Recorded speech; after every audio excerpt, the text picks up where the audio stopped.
ओम सभी को नमस्ते। ओम का उच्चारण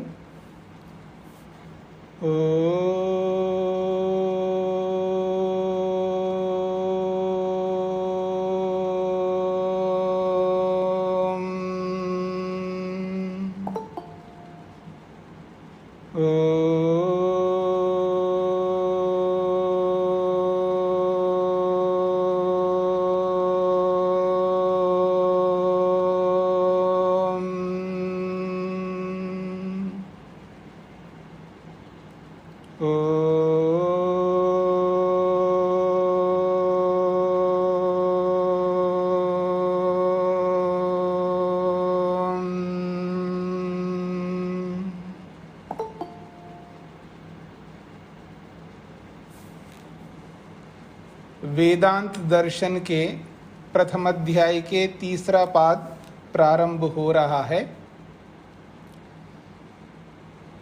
द्युभुवाद्ययतनम। द्युभुवाद्ययतनम स्वशब्दात्। द्यु भू आदि आयतनम स्वशब्दात्।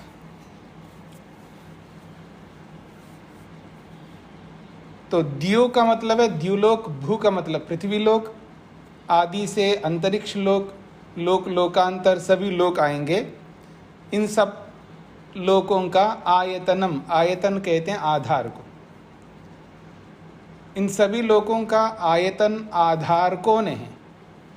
तो कहा है ब्रह्म ही इन सब लोकों का आयतन है, आधार है। हेतु दिया है स्वशब्दात्।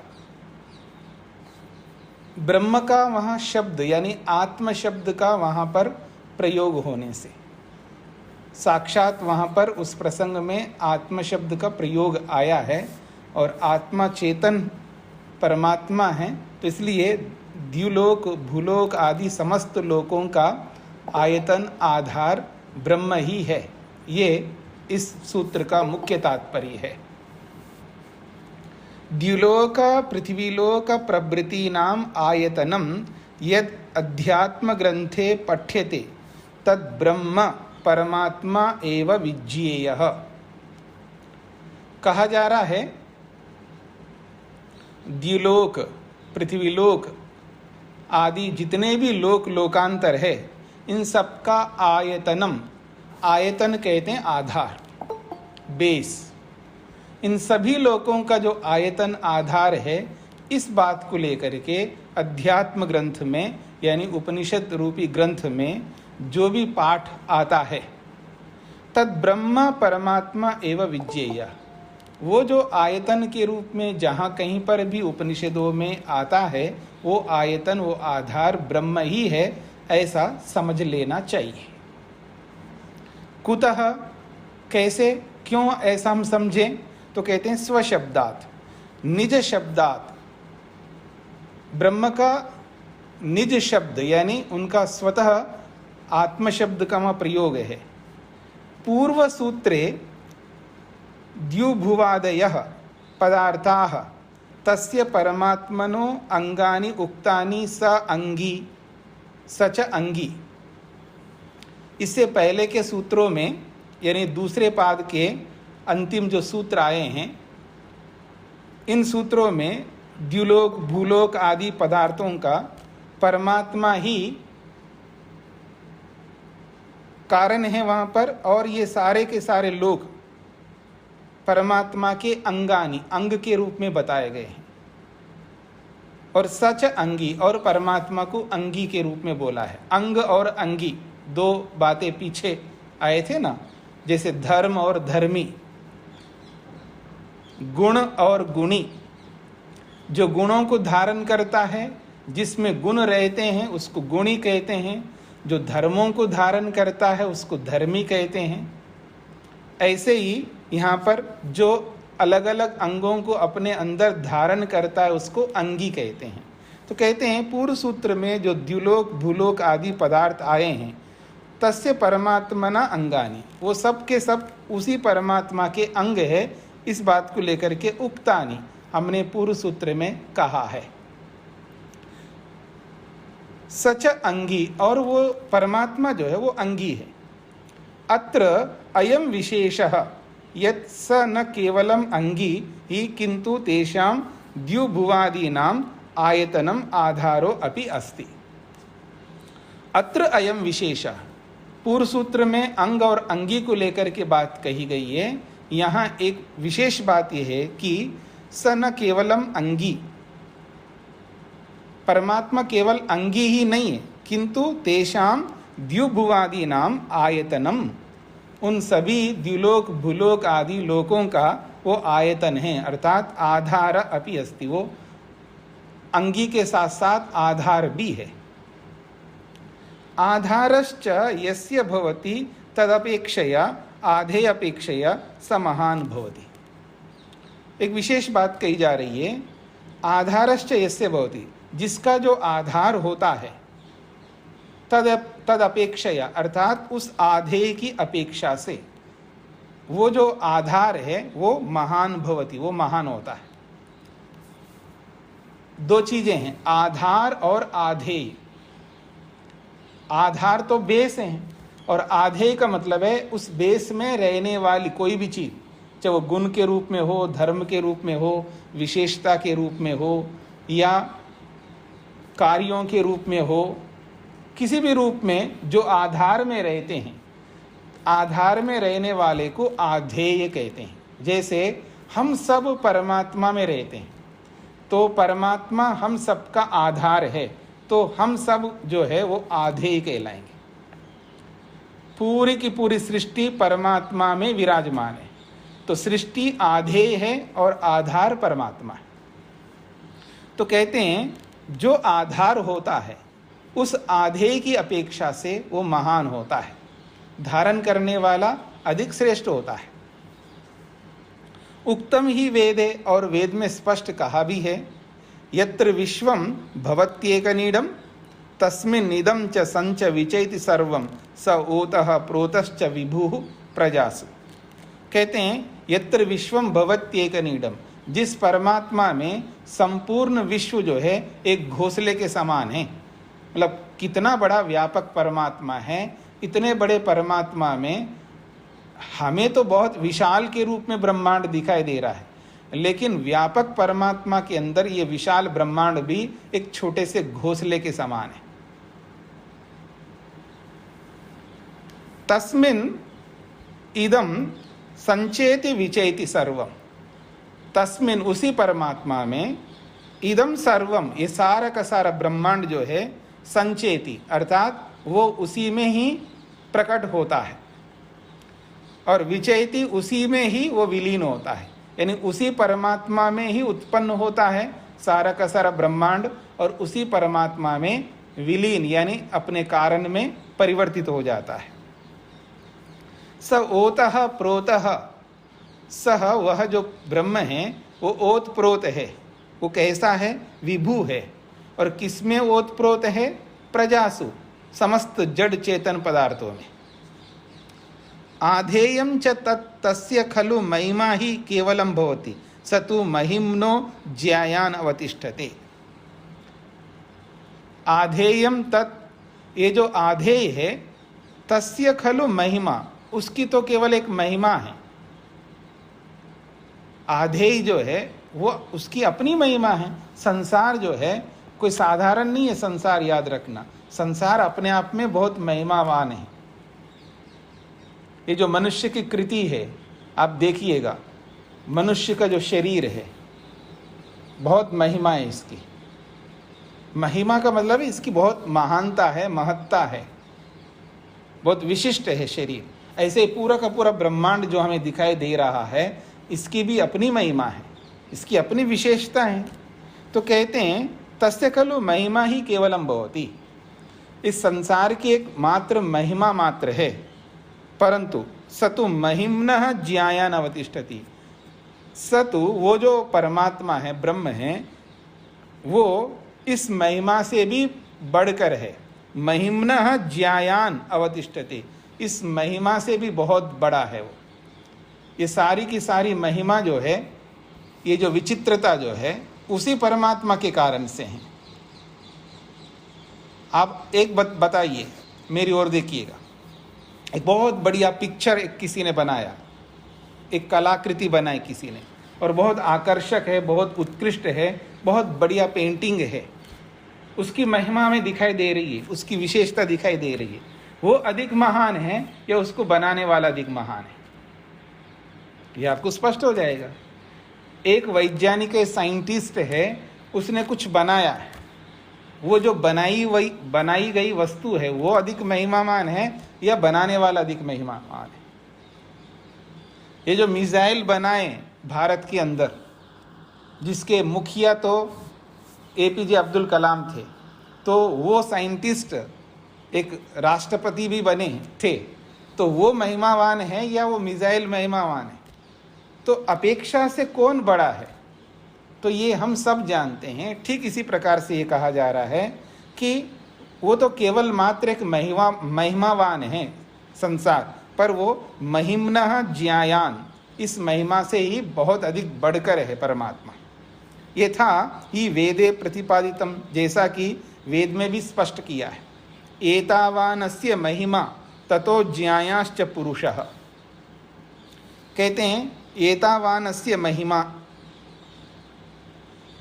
ये इस परमात्मा की ये महिमामान है। ये संसार विचित्र है वास्तव में, संसार को देखने पर पता लगता है कितना महत्वपूर्ण है संसार। तो कहते हैं एतावानस्य महिमा, ये इतनी ही महिमा है इसकी, पर ततो ज्ञायाश्च पुरुष, उससे भी बहुत अधिक महिमावान पुरुष परमात्मा है। इत्थम यत् मुंडकोपनिषदि वर्णितम, और ऐसा ही जैसे वेद में वर्णन किया है, ऐसा ही मुंडकोपनिषद में भी वर्णन किया है। यस्मिन् द्यौ पृथिवी च अंतरिक्षम ओतम मनः सह प्राणैश्च सर्वे, यस्मिन्, जिस परमात्मा में द्युलोक है, पृथ्वीलोक है, अंतरिक्ष लोक जो है, ओतम, उसके अंदर विराजमान है, मनः सह प्राणैश्च सर्वैः, मन के साथ साथ सभी इंद्रियां उसी परमात्मा में विराजमान है। तम एव एकम जानथ आत्मानम अन्या वाचः विमुंचथ। बहुत महत्वपूर्ण ये वचन है। जब मुंडकोपनिषद आप पढ़ रहे थे तब भी मैंने ये आपको संकेत किया था कि इसको अंडरलाइन करिएगा।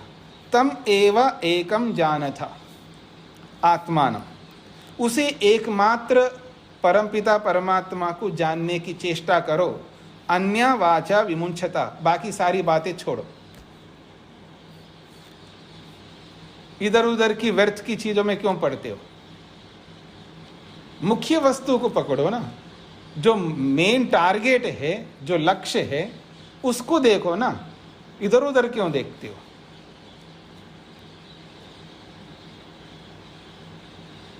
बात पकड़ में आ रही थी? अब मैं क्या करूं, उदाहरण तो देना ही पड़ेगा ना। एक किसी लेडी को खड़ा कर देते हैं और उसके गले में 1 अरब का एक नेकलेस डाल देते हैं। हाँ, आजकल पता नहीं क्या क्या कीमतें हैं। ठीक है जी, उस हार को सब माताएं बहनें देख रही, ठीक है, तो फोकस किस में, हार में है या वो जो बहन खड़ी है उसमें है? हार में है। और विकल्प में मन को मत ले जाना। वो कोई सेलिब्रिटी नहीं है जिसको खड़ा कर दे, एक जनरल एक लेडी बीच में से किसी को बुला करके खड़ा कर दिया। और एक बात बोल देता हूं, अब नेकलेस को ज़्यादा, नेकलेस में फोकस करने के लिए क्या किया जाए, मतलब जिसकी गला जो है ना काला है, हाँ याद रखना। हाँ म्यूट हो गए। हाँ, मेरे को किसी ने म्यूट कर दिया है जी। तो अब वो जो गला है वो बिल्कुल काला है, कोयले के समान, और उस पर फिर नेकलेस है। अब आपका ध्यान इधर उधर भटकेगा ही नहीं, फिर फोकस उसी में करोगे आप। अब नेकलेस को ना देख करके अगल बगल के लोगों में क्यों नजर जा रही है आपको? नेकलेस में ध्यान रखो ना, आप इधर उधर क्यों जा रहे हैं? जैसे बोला जाता है ना महाभारत में कि अर्जुन जो है केवल आंख को देख रहा है, मछली की जो आंख है ना उसको देख रहा है। तो कहने का अभिप्राय है यहां पर व्यक्ति मुख्य वस्तु को, मुख्य चीज को, मुख्य लक्ष्य को, मुख्य उद्देश्य को छोड़ करके बाकी चीजों में लगा है। कोई पैसे में लगा हुआ है, कोई सम्मान में लगा हुआ है, कोई पता नहीं किस किस में लगा हुआ है। आप पैसे में लगे होंगे, मकान में लगे होंगे, आप जमीन में लगे होंगे, हम जैसे लोग मठों में लगे रहते हैं, हाँ, या पुस्तकों में लगे रहते हैं। पता नहीं किस किस में कौन कौन कहाँ लगा रहता है। जो मुख्य वस्तु है भगवान, उसको हमने छोड़ दिया। उपनिषदकार कहते हैं तम एव एकम जानथा आत्मानम, उसी एक परमात्मा को जानो, उसी में फोकस करो, उसी को जानने की चेष्टा करो, वो लक्ष्य है। इसका यह अभिप्राय नहीं किसी और को नहीं जानो।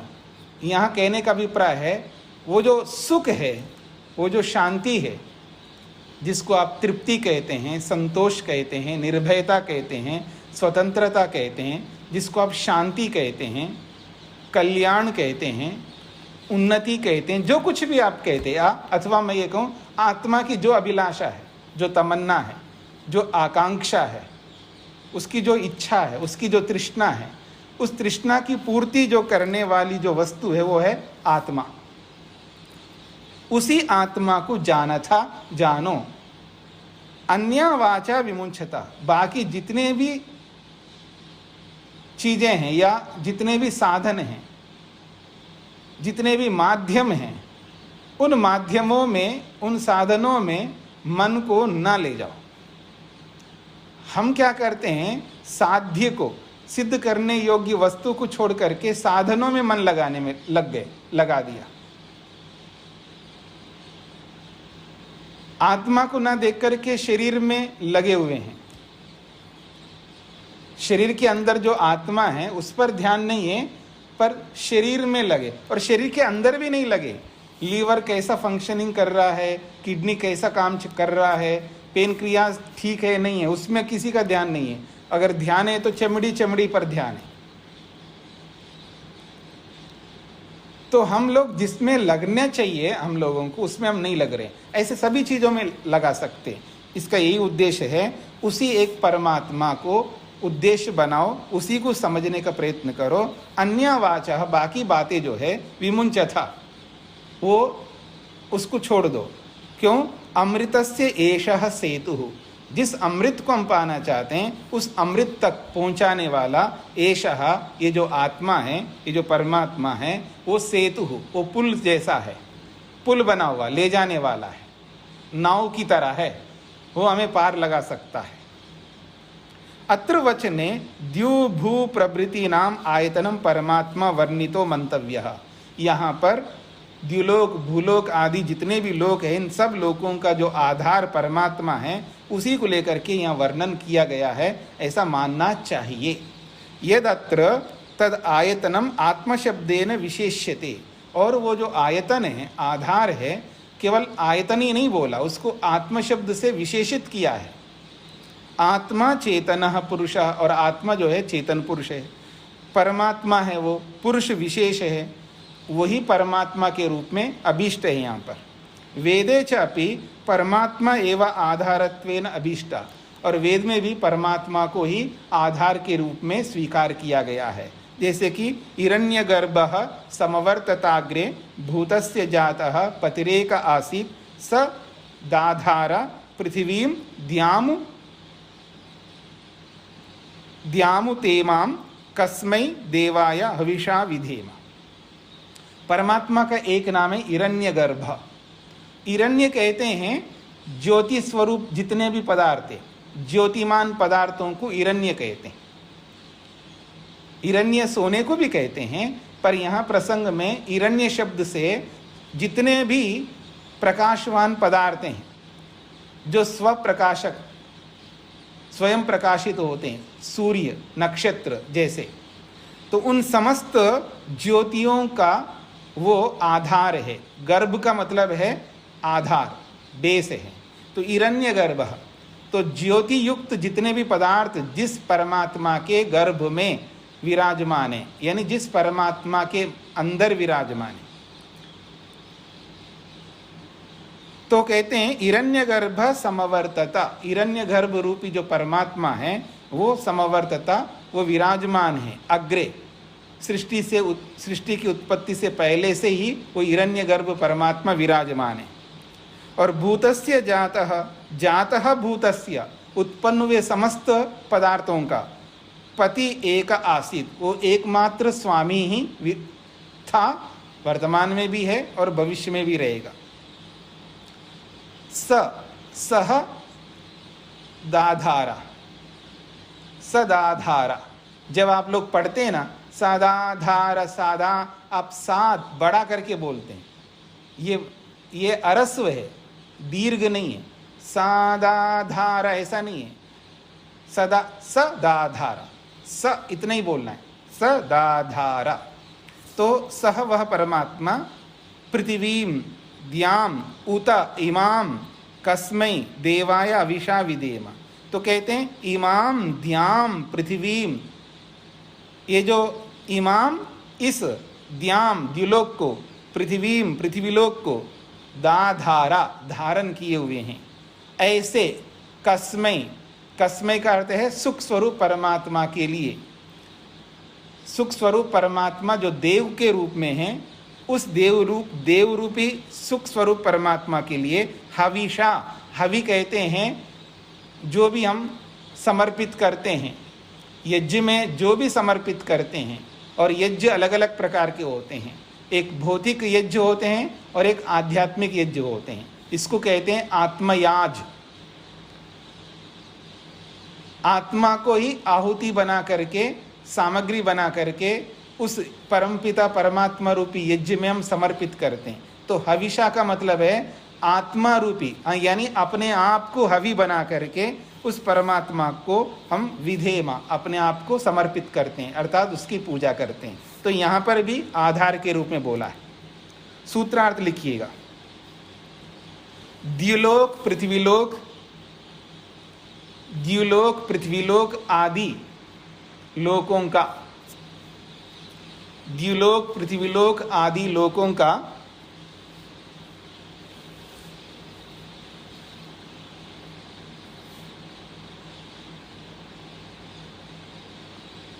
आयतन रूपी आधार ब्रह्म है।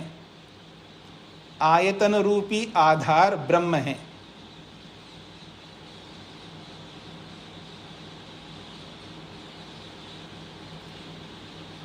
द्युलोक पृथ्वीलोक आदि आयतन रूपी आधार ब्रह्म है।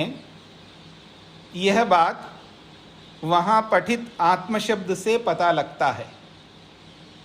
यह बात वहाँ पठित आत्म शब्द से पता लगता है।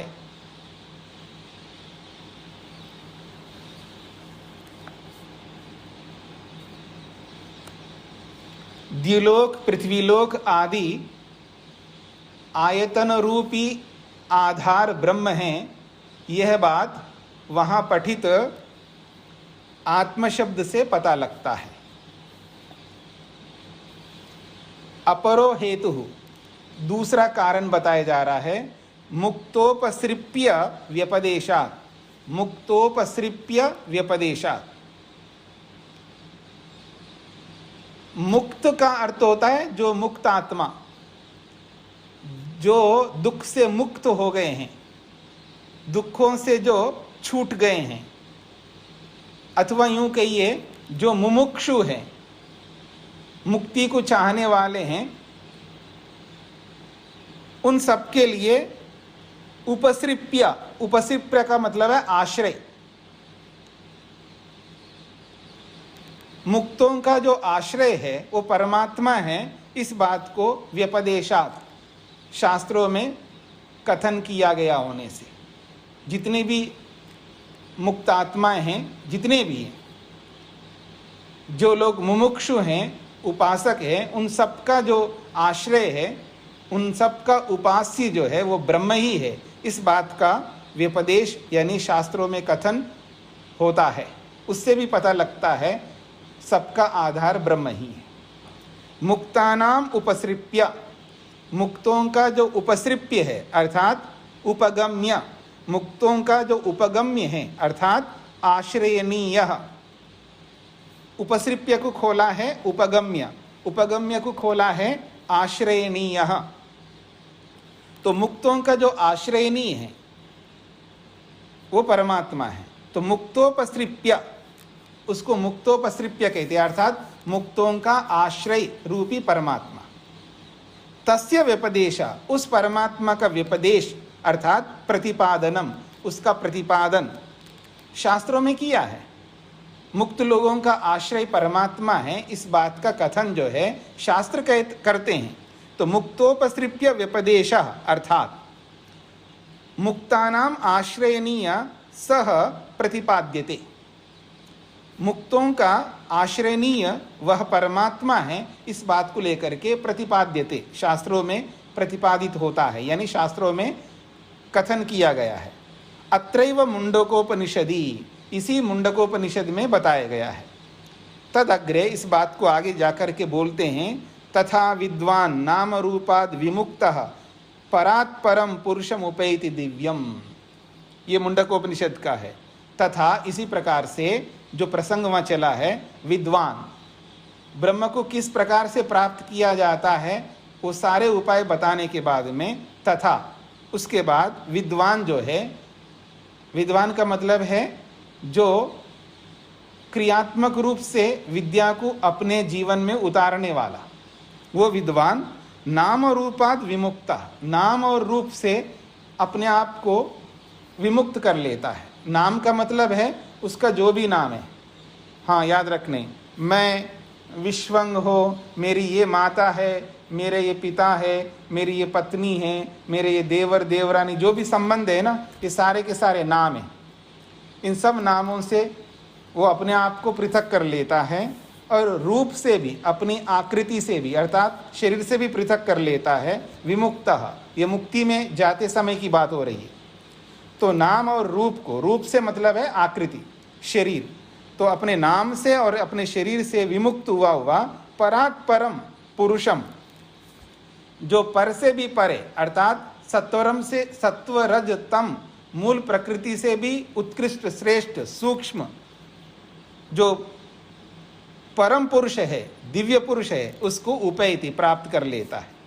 एतद वचनम बृहदारण्यक उपनिषद वचनेन सह संतोल्यम, ये जो मुंडकोपनिषद का वचन है जो अभी बोला है, इस वचन को बृहदारण्यक उपनिषद में आए हुए वचन के साथ तुलना करके देख लेना चाहिए हमको। वहाँ पर भी इसी प्रकार बताया है। क्या बताया? यदा सर्वे प्रमुच्यन्ते कामाः ये अस्य हृदि श्रिताः अथ मर्त्यो अमृतो भवति अत्र ब्रह्म समश्नुते। बड़ी अच्छी बात कही जा रहे हैं। यदा, जब, सर्वे प्रमुच्यन्ते कामाः, यदा जब सर्वे कामा, जितनी भी कामनाएं हैं, जितनी भी इच्छाएं हैं, तृष्णाएं हैं, प्रमुच्यन्ते हट जाते हैं, हट जाती है, यूं कहिए सारी अविद्या समाप्त हो जाती है, सारी कामनाएं समाप्त हो जाती है, सारे संस्कार समाप्त होते हैं। कहाँ रहते हैं ये सब? ये अस्य हृदय श्रिता, जो इसके हृदय में विराजमान है। हृदय से यहाँ पर मन को लिया है। हाँ जी, मन के बहुत सारे नाम होते हैं, उनमें से एक नाम मन भी है। जो अस्या, इस योगी के हृदय श्रिता, इस योगी के हृदय रूपी मन में विराजमान है। इस योगी के हृदय रूपी मन में विराजमान जितनी भी कामनाएं हैं, इच्छाएं हैं, तृष्णाएं हैं, संस्कार हैं, जब वो प्रमुच्यन्ते, जब वो उसके मन में से हट जाते हैं, विवेक से, वैराग्य से, ऐसे नहीं हटते हैं। कोई चाहे मैं इन सबको हटाना चाहता हूँ, हटा देता हूँ, हाँ जी इधर देखिए मेरी ओर से, मोबाइल उठाओ और एक बार डिलीट कर दो तो सब डिलीट हो जाएंगे, सेलेक्ट कर दो, डिलीट कर दो, समाप्त। इतना आसान नहीं है। आसान तो इतना ही है, हाँ कुछ नहीं है, वैराग्य रूपी उपाय को अपना लो और उस पर हाथ लगा दो, दबा दो, सब हट जाएंगे। पर वो वैराग्य ही हाथ नहीं लग रहा आदमी को। फिर कहते हैं अथः मर्त्यः अमर्त्यः, अथ मर्त्यो अमृतः भवति। अथा उसके बाद जब सारी कामनाएं अविद्याएं संस्कार समाप्त होते हैं, तब ये जो मर्त्य, मर्त्य का मतलब ये मनुष्य शरीर जो है, मरण धर्म जो शरीर है, ये जो मनुष्य है, अमृतः भवति, वो अमृत हो जाता है, अर्थात अमर हो जाता है, अर्थात जीवात्मा, ये जीवात्मा अमृत हो जाता है। यत्र ब्रह्म समश्नुते, जहाँ पर ब्रह्म है, परमात्मा है, यानी सर्वत्र व्यापक है परमात्मा, उस ब्रह्म में समश्नुते, उससे युक्त हो जाता है, उससे जुड़ जाता है, उसके आनंद से आनंदित हो जाता है। तस्मात् अत्र द्युभू प्रभृति नाम आयतनम परमात्मा एवं विज्ञेया, इसलिए इन समस्त लोकों का आयतन रूपी आधार जो है वो परमात्मा ही है, ऐसे समझ लेना चाहिए। हाँ जी, सूत्रार्थ। द्युलोक पृथ्वीलोक के आधार ब्रह्म को, द्युलोक पृथ्वीलोक के आधार ब्रह्म को, द्युलोक पृथ्वीलोक के आधार ब्रह्म को मुक्तात्माओं का या मुमुक्षुओं का, मुक्तात्माओं का या मुमुक्षुओं का उपास्य, उपास्य, उपास्य प्राप्तव्य, उपास्य प्राप्तव्य कहा गया होने से, उपास्य प्राप्तव्य कहा गया होने से वह आधार ब्रह्म ही है या वह आयतन ब्रह्म ही है। उपास्य प्राप्तव्य कहा गया होने से वह आयतन ब्रह्म ही है।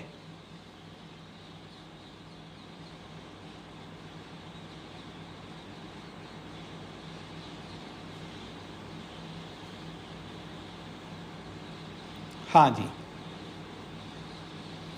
अगला सूत्र देखिएगा, न अनुमानम अतः शब्दात्। एक बार फिर बोल दें जी। द्युलोक पृथ्वीलोक के आधार ब्रह्म को, द्युलोक पृथ्वीलोक के आधार ब्रह्म को मुमुक्षुओं का या मुक्तात्माओं का उपास्य प्राप्तव्य कहा गया होने से वह आधार ब्रह्म ही है। न अनुमानम अतः शब्दात्,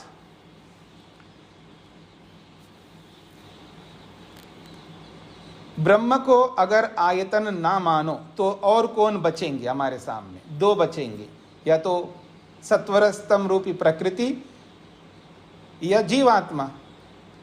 तो ब्रह्म को अगर आयतन नहीं मानोगे तो प्रकृति हमारे सामने है, तो उसको कोई कहे तो कहते हैं न अनुमानम, प्रकृति को आयतन बताने का कोई अनुमान नहीं हो सकता, या कोई आप अनुमान नहीं कर सकते। न अनुमानम, प्रकृति को आयतन बताने का कोई अनुमान नहीं हो सकता। क्यों? अतः शब्दात्, अनुमान तभी हम कर सकते हैं, उसके लिए कोई शब्द प्रमाण होना चाहिए। बिना शब्द प्रमाण के अनुमान कैसे करें? तो कहते हैं न अनुमानम, इसमें कोई अनुमान ही नहीं है कि प्रकृति जो है इन सब लोकों का आयतन बने। अतत शब्दात, यानी इस संदर्भ में कोई शब्द प्रमाण ना होने से। अनुमीयते स्थूलम वस्तु दृष्टिया तस्य सूक्ष्मीभूतम पूर्वरूपम समवायी कारणम मनसा लक्ष्यते। अनुमीयते, अनुमान होता है। क्या अनुमान होता है? स्थूलम वस्तु दृष्टिया, जब हम स्थूल पदार्थ को देखते हैं तो उससे अनुमान होता है उसका कोई सूक्ष्म वस्तु भी होती है, यानी कार्य वस्तु को देख करके कारण वस्तु का भी अनुमान होता है।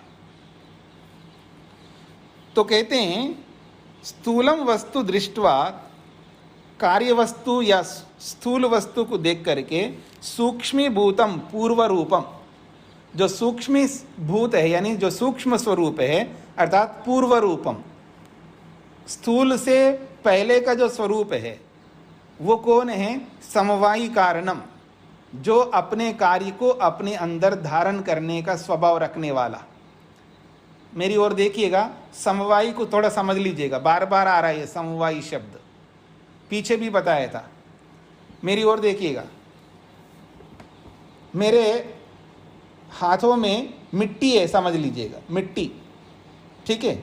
और ऐसे हरियाणा के पंजाब के बड़े बड़े हाथों वालों को 5 लोगों को ऐसे खड़ा कर दिया, सबकी हथेलियां ऐसा लगवा के रखा और उसमें मिट्टी भर दिया, ठीक है जी। और उस मिट्टी के अंदर घड़े को देख सकते हैं हम लोग, क्योंकि ऐसी मिट्टी है, चिकनी मिट्टी है और बहुत अच्छी मिट्टी है, इससे घड़ा बन सकता है जी। मैंने बोल दिया आपको, देखो जी ये मिट्टी से घड़ा बनाना है, तो आप उस मिट्टी को देख करके घड़े का अनुमान कर सकते हैं। अथवा कोई आपके सामने घड़ा सामने रख दिया, उस घड़े को देख करके उसका सूक्ष्म रूप जो है, कारण रूप जो है मिट्टी का आप अनुमान कर सकते हैं ना, वही बात कही जा रही है यहाँ पर। तो वो जो घड़ा है, अब देखिए मेरी ओर, उस घड़े को कौन धारण कर रहा है? मिट्टी तो धारण कर रही ना, क्योंकि मिट्टी में ही तो घड़ा है। घड़ा तो कार्य रूप है और कारण रूप मिट्टी है, तो मिट्टी ने घड़े को, कार्य को धारण किया। तो जो कार्य रूप को धारण करने वाली जो वस्तु है उसको कहते हैं समवायी कारण। ये वैशेषिक दर्शन की परिभाषा है। इसको आप उपादान कारण भी बोल सकते हैं। जो आपने सत्यार्थ प्रकाश में या आर्योद्देश रत्नमाला में, व्यवहार भानु आदि शास्त्रों में आपने पढ़ा होगा ना, 3 कारण होते हैं, उपादान कारण, निमित्त कारण और साधारण कारण। तो उपादान कारण का मतलब है जिस वस्तु से जो वस्तु बनती है, जिसको लेकर के हम कोई कार्य बनाते हैं, जैसे घड़ा बनाते हैं, मकान बनाते हैं, बहुत सारी वस्तुएं बनाते हैं, जिसको लेकर, लोहे को लेकर के लोहे वाली जो भी बहुत सारी वस्तुएं बनाते हैं, सुवर्ण को लेकर के कुंडल और पता नहीं क्या क्या बना देते हैं। तो जिसको लेकर के जो वस्तु बनाई जाती है उसको उपादान कहते हैं, अथवा समवायी भी कह सकते हैं। तो यहाँ पर वही बात कही है। तो स्थूल वस्तु को देख करके सूक्ष्म वस्तु का जो कारण है, समवायी कारण है, जो समवायी कारण है, उस बात को हम समझते हैं। कैसे समझते हैं? मनसा लक्ष्यते, मन से समझ लेते हैं उसके कारण को। ये तद अव्यक्तम प्रकृति नामकम, और वो जो कारण है, इस ब्रह्मांड का जो कारण है वो अव्यक्त है, दिखाई नहीं देता है, जो कि प्रकृति नामकम, प्रकृति नाम वाला कारण है। न द्यु प्रवृत्ति नाम आयतनत्वेन ग्राह्यम, उस प्रकृति को द्युलोक भूलोक का आयतन के रूप में नहीं ग्रहण करना चाहिए। वो आयतन आधार नहीं है, उसको आधार नहीं कह सकते। कुतः, क्यों नहीं कह सकते? अतः शब्दात तत्संबंधी आगम अभावात, उस प्रकृति को लेकर के कोई आगम प्रमाण, कोई शब्द प्रमाण है ही नहीं है। भाई यही उसके आयतन है, आधार है, ऐसा बताने वाले कोई नहीं। नहीं वेदे किं वा उपनिषदि तस्य आयतनत्व प्रदर्शक शब्दों विद्यते, नहीं वेद में है और ना ही किसी उपनिषद में उस प्रकृति को आयतन के रूप में बताने वाला कोई शब्द प्रमाण वहाँ पर नहीं है, न विद्यते, नहीं है। किंतु तस्य प्रकृत्याख्यस्य आयतनम स एव परमात्मा वर्णिते, हाँ ये तो वहाँ पर वर्णित है कि उस प्रकृति का भी आयतन आधार परमात्मा है। कहते हैं किंतु तस्य प्रकृत्याख्यस्य, उस प्रकृति रूपी मूल तत्व का भी आयतनम आधार स एव परमात्मा वर्णते, उसी परमात्मा को वहाँ पर उस मूल प्रकृति का आधार भी बताया गया है। जैसा कि वेद में बताया है, परित्य भूतानि परित्य लोकान परित्य सर्वाः प्रदिशो दिशश्च उपस्थाय प्रथमजामृतस्य आत्मना आत्मानम अभिसंविवेश। ये यजुर्वेद का बहुत प्रसिद्ध मंत्र है। कहते हैं परित्य भूतानि, भूतानि परित्य, समस्त भूतों को कहिए समस्त भूतों में परित्य व्याप्त हो रहा है, भूतों में व्याप्त हो रहा है। परित्य का मतलब है व्यापक रूप से विराजमान है। भूतानि परित्य समस्त भूतों में व्याप्त है, परित्य लोकान समस्त लोकों में व्याप्त है, परित्य सर्वा प्रदिशः दिशश्च, और सभी दिशा उपदिशाओं में परित्य व्याप्त हो रहा है। कौन? परमात्मा। फिर कहा उपस्थाय प्रथमजा अमृतस्य, अमृतस्य, ये जो अमृत रूपी जो सत्वर स्तंभ है, यहाँ अमृत का मतलब है सत्वर स्तंभ, क्योंकि सत्वर स्तंभ भी नित्य है, वो भी मरता नहीं, याद रखना, वो समाप्त नहीं होता है। जो रॉ मटेरियल है, मूल कारण है, वो कभी समाप्त नहीं होता है, वो नित्य है, इसलिए उसको अमृत कहा है। तो अमृतस्य प्रथमजा उपस्थाय, जो अमृत का यानी सत्वर स्तंभ का प्रथमजा, प्रथम उत्पन्न वस्तु, सत्वर स्तंभ का प्रथम उत्पन्न वस्तु कौन है? महतत्व। तो अमृतस्य प्रथमजा उपस्थाय, इस सत्वर स्तंभ का प्रथम उत्पन्न जो महतत्व रूपी पदार्थ है, उसको उपस्थाय लेकर के आगे और बहुत सारी पदार्थ वस्तुएं बनाइए, ये बात यहाँ पर प्रसंग चलाया है। तो कहा है जो सत्वर स्तंभ रूपी अमृत का जो प्रथमोत्पन्न जो महतत्व है, उसको लेकर के परमपिता परमात्मा आगे के आगे बहुत सारे पदार्थों को बनाता है। ऐसे परमात्मा को आत्मना आत्मानम अभिसंविवेशा, ऐसे परमात्मा को अपने आत्मा, अपने आप से, स्वयं आत्मा से उस परमात्मा के अंदर प्रविष्ट हो जाना चाहिए। यानी आत्मा को पाने के लिए अपनी आत्मा को ही आहुत देना है, यानी अपने आप को ही साधन बना करके परमात्मा को प्राप्त करना चाहिए। ये बात यहाँ पर कही है। अत्र लोकानां प्रथमजायाश्च आश्रय परमात्मा स्पष्टम वर्णितः। अत्र इस वेद मंत्र में लोकानां प्रथमजायाः च आश्रय, समस्त लोगों का जो प्रथमोत्पन्न जो महतत्व है, उसका आश्रय परमात्मा ही है, ये बात यहाँ पर स्पष्ट रूप से वर्णन किया है। तथा और आगे कह रहे हैं तम आसीत् तमसा गूढ़मग्रे अप्रकेतम सर्वं सलिलमा इदम तुच्छ्येन अवपिहितम यदासीत् तन्महिना जायतेकम। ये ऋग्वेद का मंत्र है, प्रसिद्ध मंत्र है। ये भी आपने ऋग्वेद आदि भाष्य भूमिका पढ़ी हो तो उसमें सृष्टि उत्पत्ति के प्रसंग में एक सूक्त दिया है जिसका नाम है नासदीय सूक्त, उसमें ये भी मंत्र है। तो कहते तम आसीत, सबसे पहले अंधकार था, अंधेरा ही था। तमसा गूढ़म अग्रे, अग्रे सृष्टि की उत्पत्ति से पहले तमसा गूढ़म, अत्यंत अंधकार से छुपा हुआ था सत्वर स्तंभ सब। अप्रकेतम, वो प्रकट नहीं है, वो सत्वर स्तंभ जो है प्रकट रूप में नहीं था। और सर्वम सलिलम आ इदम, इदम सर्वम सलिलम, ये जो संपूर्ण सत्वर स्तंभ जो है मानो सलिलम, सलिलम का मतलब है जैसे पानी होता है ना, पानी फैला हुआ है पूरे सब जगह पर पानी की तरह, यानी सूक्ष्म रूप में मानो पानी की तरह फैला हुआ है। कौन? सत्वर स्तंभ। तुच्छ्येन आभु अपिहितम यद आसीत, यद तुच्छ्येन यानी तुच्छ भाव से, अर्थात नगण्य जैसा, यानी न दिखने वाले के स्वरूप में आभु, आभु कहते हैं ये सत्वर स्तंभ। अपिहितम, अपिहितम का मतलब ढका हुआ है अंधकार से। तत्, उसको लेकर के सबसे पहले महीना जायता एकम, एकम महीना जायता, एक महतत्व के रूप में सबसे पहले उस आभु रूपी सत्वर स्तंभ को लेकर के परमात्मा ने सबसे पहले महतत्व को बनाया। तो यहाँ आभु का मतलब है सत्वर स्तंभ। और वो कैसा था? तुच्छ्येन, अर्थात बिल्कुल तुच्छ भाव, तुच्छ भाव समझते हैं ये, मतलब नगण्य जैसा, ना के बराबर, कुछ दिखाई नहीं दे रहा है, नहीं जैसा है वहाँ पर, लेकिन है बहुत सूक्ष्म रूप में विराजमान है। उसी को लेकर के सबसे पहले एकम महीना जायता, एक महतत्व के रूप में वहाँ पर उत्पन्न किया है। तो अत्रापि तुच्छत्वेन वर्तमानम आभू नामकम अव्यक्तम कारणम, भाष्यकार उसको स्पष्ट कर रहे हैं। अत्रापि यहाँ पर इस मंत्र में भी तुच्छत्वेन वर्तमानम, जो तुच्छ भाव से विद्यमान, आभू नामकम अव्यक्तम, जो आभू नाम वाला जो अव्यक्त कारण प्रकृति है, उसको यहाँ पर लेकर के निर्देश किया है मंत्र में।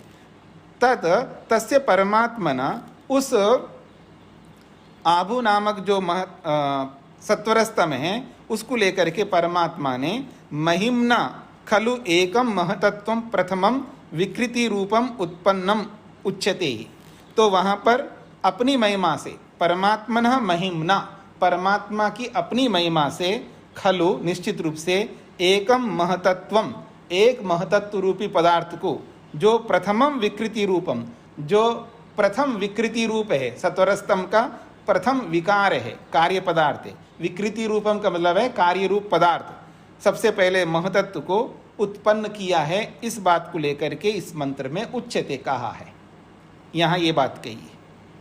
तो यहाँ पर भी ये स्पष्ट किया है कि इन सब सत्वरस्तम को भी वहाँ पर आधार बताया है परमात्मा का, परमात्मा ही इन सब का आधार बताया, चाहे महतत्व हो, सत्वरस्तम हो, या उसको अव्यक्त कहो, प्रकृति कहो, इन सब का आधार भी परमात्मा को कहा है। और जिनका आधार परमात्मा है, तो इनको कैसे आधार बताएगा शास्त्र? शास्त्र स्वयं ही परमात्मा को आधार बताया जा रहा है, और प्रकृति को कैसे इन सब लोगों का आधार आप बता सकते हैं? इसलिए न अनुमानम अतः शब्दात, सूत्रार्थ लिखिएगा।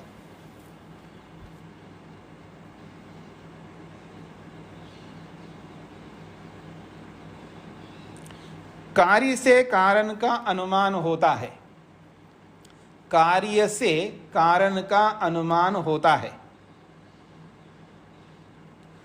कार्य से कारण का अनुमान होता है।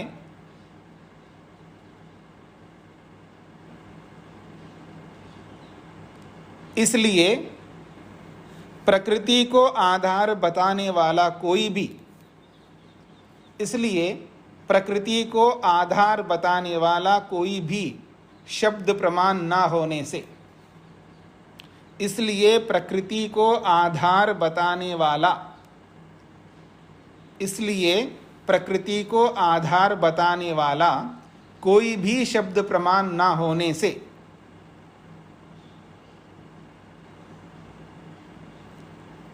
प्रकृति को आधार बताने वाला कोई भी शब्द प्रमाण ना होने से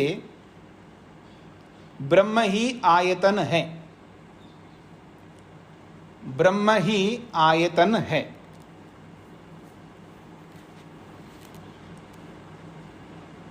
हाँ जी, कार्य से कारण का अनुमान होता है, इसलिए प्रकृति को आधार बताने वाला कोई भी शब्द प्रमाण ना होने से ब्रह्म ही आयतन है। तो प्रकृति को आयतन का निषेध कर दिया है, प्रकृति आयतन नहीं हो सकता।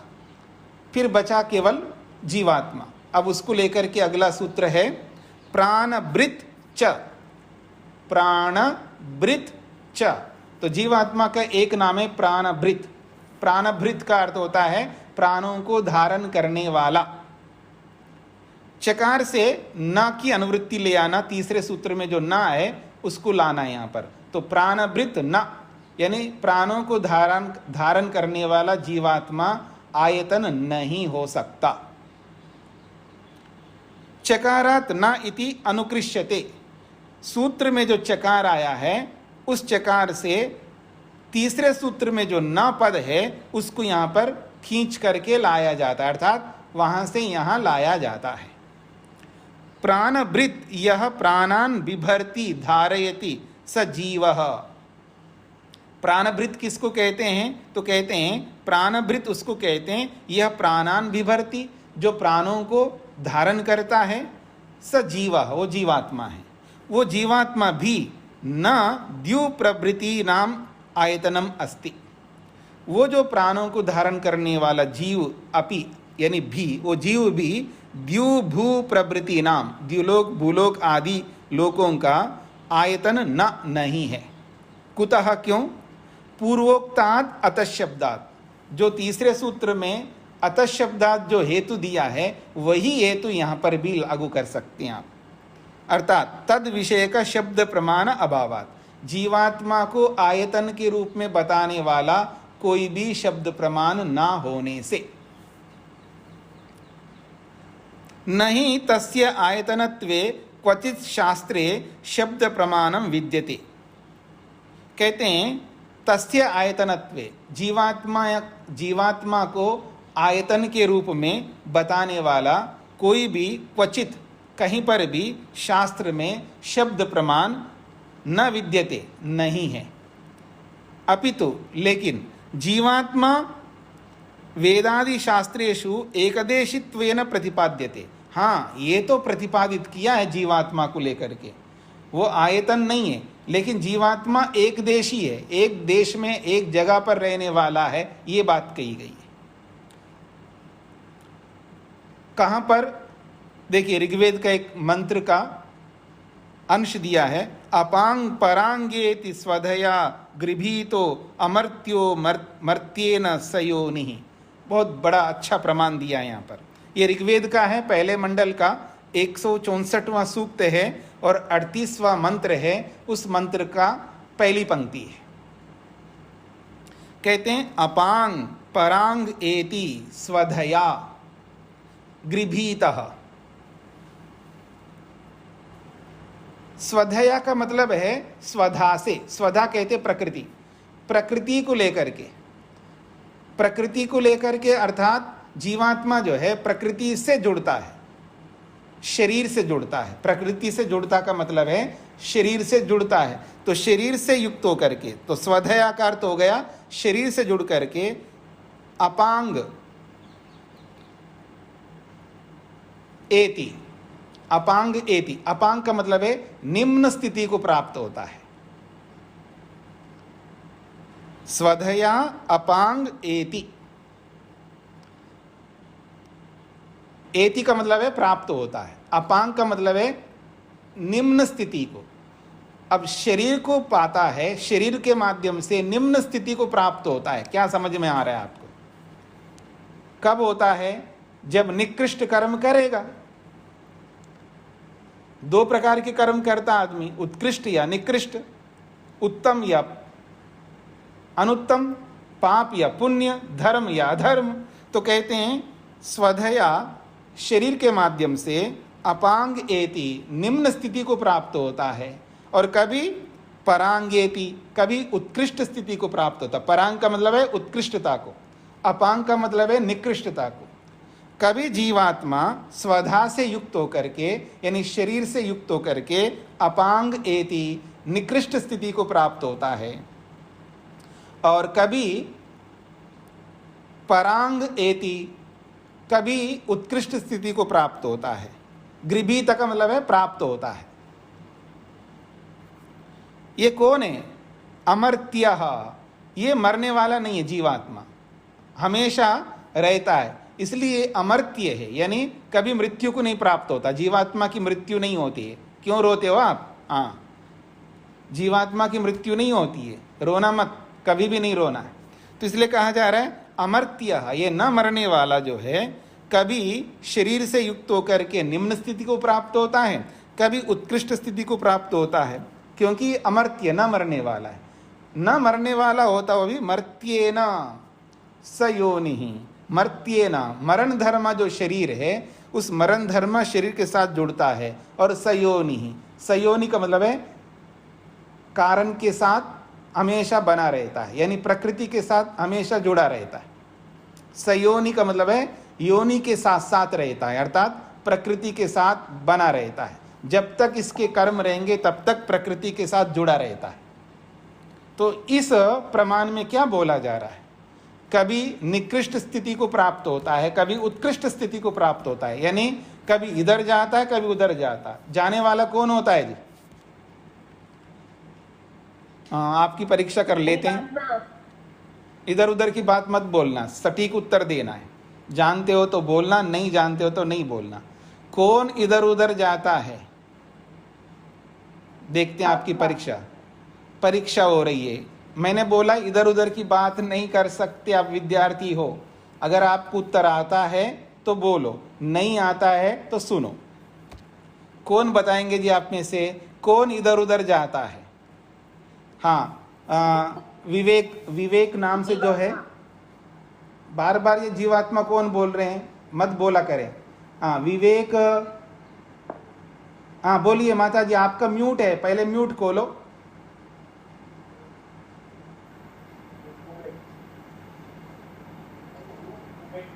नहीं, ये जो विवेक नाम से जो आपका नाम आ रहा है ना माता जी, मुंबई से, आप अपना म्यूट खोल के बोलिए। आपका म्यूट खुला है। मतलब आपने पूछा कि कौन आता जाता है? हाँ, तो मन है जो भागता रहता है। इधर उधर मत जाओ माता जी, शांति से बैठिए, आपको नहीं समझ में आ रहा है। हाँ जी, जिसको उत्तर नहीं आता है ना, तो वो तुक लगा करके नहीं बोलिएगा। अब किसी का हाथ नहीं कहा। अजीत जी बताइए। जी, प्रकृति से जुड़कर शरीर, हाँ। प्रकृति से जुड़कर जीवात्मा। नहीं, इधर उधर जा रहे हैं आप। हाँ जी, सटीक उत्तर लाना है। कौन इधर उधर जाता है? हाँ, माता जया बहन जी बताएंगी। जीवात्मा। इधर उधर नहीं, देखिए, जाने वाला आने वाला जो सब जगह नहीं रहता वही जाता आता है। इधर उधर क्यों भागते? बात चल रही है, आधार परमात्मा है, सब जगह रहता है, वही तो परमात्मा सबका आधार है, वो आता जाता नहीं है और आने जाने वाला एक देशी होता है। प्रश्न है कि जीवात्मा एक देशी है, ये प्रश्न चल रहा था। तो एक देशी वस्तु ही आता जाता है, इधर उधर क्यों भागते? जीवात्मा बोलो तो मेरे को नहीं समझ में आ रहा है जीवात्मा का अर्थ। जीवात्मा बोल करके आप क्या कहना चाहते हैं? आप ये क्यों ना सीधा बोलते हैं कि एक देशी वस्तु, चाहे वो मन हो, चाहे कोई दुनिया की कोई भी वस्तु, ABCD, कोई भी वस्तु हो जो एक देशी हो, चाहे वो जड़ हो या चेतन हो, जो एक देश में रहने वाली वस्तु है वही आने जाने का काम करती है। जो सब जगह रहने वाली वस्तु वो आना जाना नहीं कर सकती, आने जाने के लिए उसके पास स्पेस, खाली जगह है ही नहीं। तो यहाँ पर इस प्रमाण में जीवात्मा को एक देशी बताया है। तो उसी एक देशी जीवात्मा को मंत्र कहता है, कभी निचली स्थिति को जाता है, कभी उत्कृष्ट स्थिति को जाता है। इसका मतलब है वो सब जगह रहने वाला नहीं है, एक जगह रहने वाला। इसलिए उत्तम कर्म करके उत्कृष्ट स्थिति को प्राप्त होता है, यानी उत्कृष्ट शरीर को प्राप्त होता है, या निकृष्ट कर्म करके निकृष्ट शरीर में जाता है। तो ये कभी निकृष्ट शरीर में जाने वाला है, कभी उत्कृष्ट शरीर में जाने वाला। ये कौन हो सकता है? जो एक देशी होता है। ये मुख्य बात है। अब आपको समझ में आ गया होगा जी। मेरा अभिप्राय आत्मा से वही था जी, एक देशी था, तो फिर वही एक देशी शब्द बोलना चाहिए था आपको। वो मन जाता आता है जो, वो भी तो एक देशी होता है। बिल्कुल होता है। आप बताते हैं कि वो एक देशी, मन एक देशी होने के कारण से इधर उधर जाता है। ये सटीक उत्तर है जी। तो आगे बढ़ते हैं जी। अत्र अमर्त्यो जीवात्मा मर्थ्येन शरीरेण बद्ध एव संसारे व्यवहारम विदधाति। भाष्यकार कहते हैं यहाँ इस प्रमाण में अमर्थ्य जो जीवात्मा है, अमर्थ्य का मतलब जो न मरने वाला जीवात्मा है, मर्त्येन शरीरेण, जो मरण धर्म जो शरीर है उसके साथ बद्ध होकर के, यानी उस मरण धर्म शरीर के साथ जुड़ करके ही संसार में व्यवहार को प्राप्त होता है, इधर उधर आता जाता है। एवं एकदेशी भूतः सह न द्यू भू प्रवृत्तीनाम आयतनम भवितुम अर्हति। जो एक देशी स्वरूप जो जीवात्मा है, जो एक जगह रहने वाला है, एक सीमा में रहने वाला है, वह जीवात्मा द्युलोक, पृथ्वीलोक, इतने बड़े बड़े लोकों का आयतन आधार कभी नहीं हो सकता। वो सर्वदेशी सब जगह रहने वाला परमात्मा ही सबका आधार होता है। ये इसका अभिप्राय है। सूत्रार्थ लिखिएगा। द्युलोक भूलोक आदि का आधार, द्युलोक भूलोक आदि का आधार प्राणों को धारण करने वाला, द्युलोक भूलोक आदि का आधार प्राणों को धारण करने वाला प्राणभृत जीवात्मा, प्राणभृत जीवात्मा,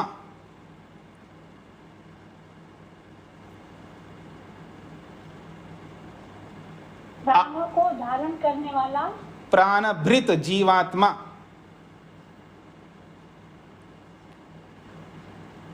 आधार नहीं हो सकता।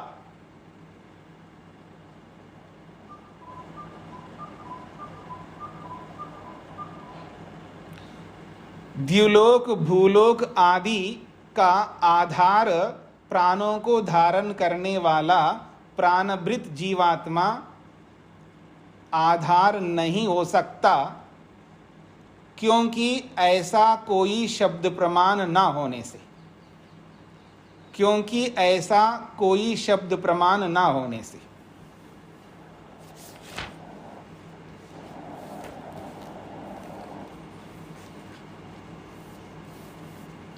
क्योंकि ऐसा कोई शब्द प्रमाण ना होने से।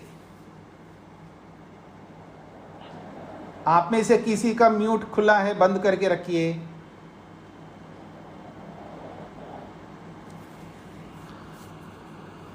ओम